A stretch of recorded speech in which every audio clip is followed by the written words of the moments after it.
Kisa cha kusikitisha, aliyekuwa naibu gavana wa kwanza wa kaunti ya Vihiga Amaswache amegeukia uchuuzi wa kuni ili kujikimu kimaisha. Amaswache aliyehudumu kama naibu wa aliyekuwa gavana Moses Akaranga anaelezea jinsi maisha yalichukua mkondo tofauti kabisa baada ya kuondoka mamlakani mwaka wa 2017. Kwa machungu anasimulia ugumu wa maisha ambao umemsukuma hadi akageukia uchuuzi wa kuni ili kujikimu kimaisha. Ben Kirui alikutana naye, hapa taarifa yake.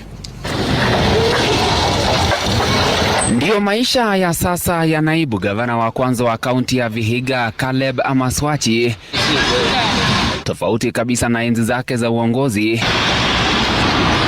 Amaswache anaendesha biashara ya kuuza kuni katika mji wa Luanda ili kujikimu kimaisha. Anasimulia ugumu wa maisha haya ya sasa. After out of employment as a deputy governor, who can employ you? Employ you as what? Which interview can you win? When people are getting jobs in who is who and who is who. So how? I have to do this to make money, to pay fees. I have a daughter in the house who passed exams from Pangani Girls. She got an A-. Coops dictates that now my daughter is supposed to pay more money to go to Usiu. Now, if I don't sell firewood, what do I do? Amaswache aliyewahi kuhudumu chini ya aliyekuwa gavana Moses Akaranga anaonekana akisambaza kuni kwa hoteli mbalimbali mjini Luanda, kazi ambayo sasa imekuwa sehemu ya maisha yake ya kila siku, mbali kabisa na ile ambayo alifurahia pamoja na hadhi iliyoambatana nayo kama vile ulinzi na dereva wa kibinafsi. As a deputy governor, your life in the office must be good. Yeah. As a deputy governor, you're having allowances, you're having security guards, you're having everything. And you are traveling around the world. Amaswache anaelezea changamoto anazopitia tangu aondoke madarakani, akisema maisha yamekuwa magumu mno na hayastahili kwa mtu aliyewahi kuhudumu kama kiongozi wa kaunti.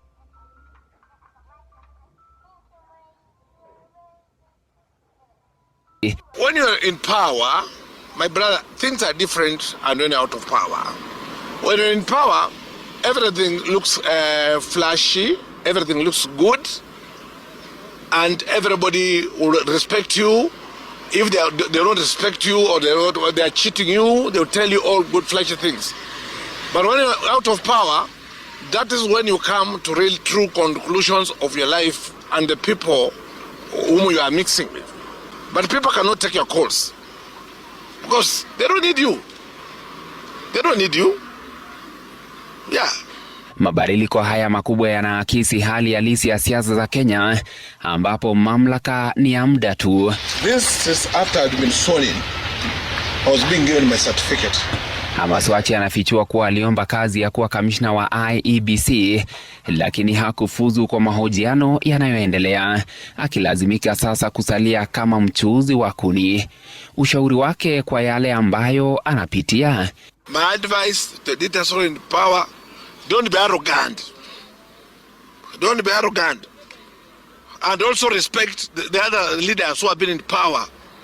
Respect them. Today, you could be in office. You could be in office today. Tomorrow, you should not be in office. But you also need the same respect. As a deputy governor, this is my wife.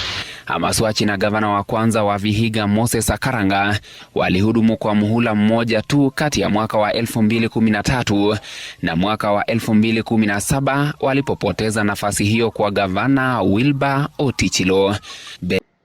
Yes, Kenyans, you've heard the story of the former governor, the first deputy governor of VIHIGA County, that is Amaswache.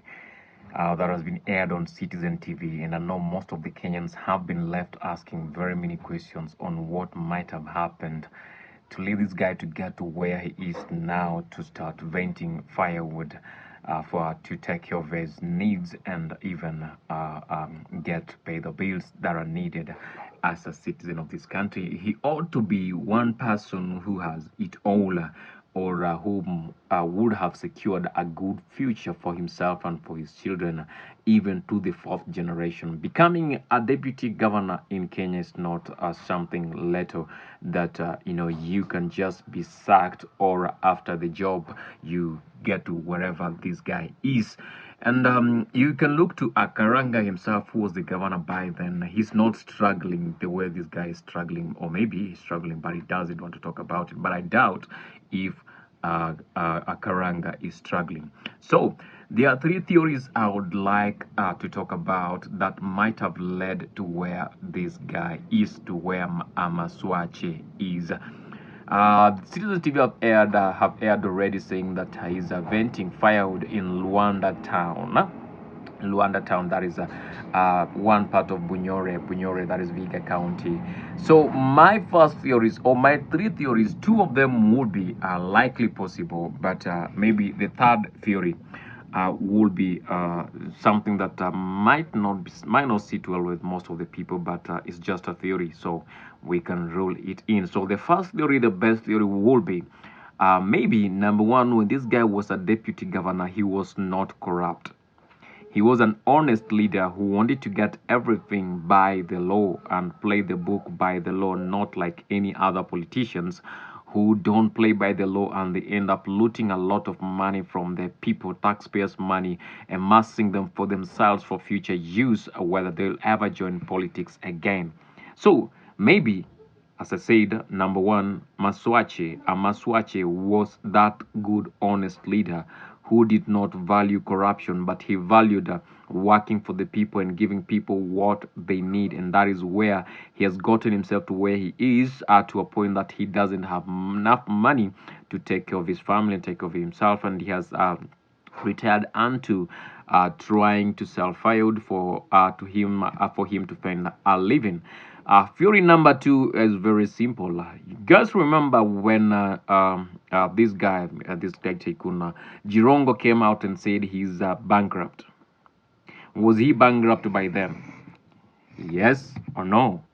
And maybe theory number two will say maybe this guy is also he knows that maybe the anti-corruption guys will, maybe he has a wind, or maybe he had a wind, the anti-corruption guys will come for them because of 1, 2, 3 things that he has done, getting money from taxpayers' money, corrupt deals and all that. That's a theory. I'm not saying it's that way. It's just a theory.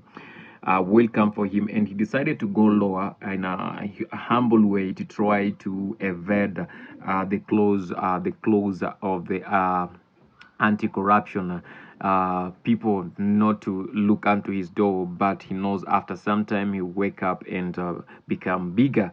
So that is theory number two.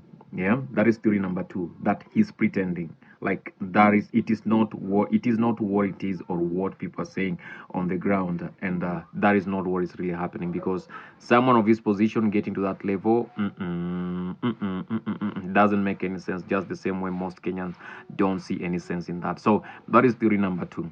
Theory number four, remember when these guys came into government, that was when county governments were being introduced in the country. So anyone could do anything to become the first governor, and anyone could do anything, and the governor could choose any running mate of the choice that will make him propel his idea and his agenda to the people, for people to vote for him. So Akaranga wasn't from Bunyore. For him to get the votes from Bunyore, he had to pick up someone.